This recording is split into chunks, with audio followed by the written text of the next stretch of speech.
Match শেষ হতেই জাপানের ডাগআউটের দিকে ছুটে যান মাথিউস কুনিয়া। এরপর কেন্তো শিয়োগাইকে উদ্দেশ্য করে ব্রাজিলিয়ান তারকা বলেন, আমরা 5 বারের বিশ্ব চ্যাম্পিয়ন, তোমরা এখনও অনেক ছোট। জাপান স্ট্রাইকারকে লক্ষ্য করে কুনিয়ার এমন আচরণের কারণ ম্যাচের আগে শিয়োগাই বলেছিলেন, ব্রাজিল এখন আর শক্তিশালী নয়, তাদের চেয়ে আর্জেন্টিনা ও ফ্রান্স অনেক এগিয়ে। তার এই কথা সহ্য করতে পারেননি কুনিয়া। শুধু মাঠেই প্রতিক্রিয়া দেখিয়েই থামেননি ম্যানচেস্টার ইউনাইটেড তারকা।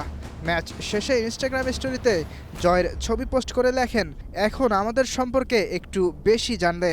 আরেকটি পোস্টে তিনি লেখেন, আমরা কারো থেকে বড় নই, আবার কারো থেকে ছোটও নই। কুনিয়ার এমন আচরণে মিশ্র প্রতিক্রিয়া দেখা দিয়েছে সামাজিক মাধ্যমে।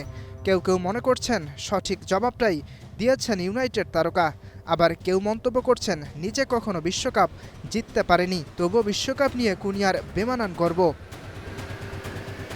শিয়োগাইকে লক্ষ্য করে কড়া কথা বললেও জাপানের অন্য ফুটবলারদের সাথে ম্যাচ শেষে ভালো আচরণই করেছেন কুনিয়া। চলমান বিশ্বকাপে ব্রাজিলের নাম্বার 9 পজিশনে দুর্দান্ত পারফর্ম করছেন কুনিয়া।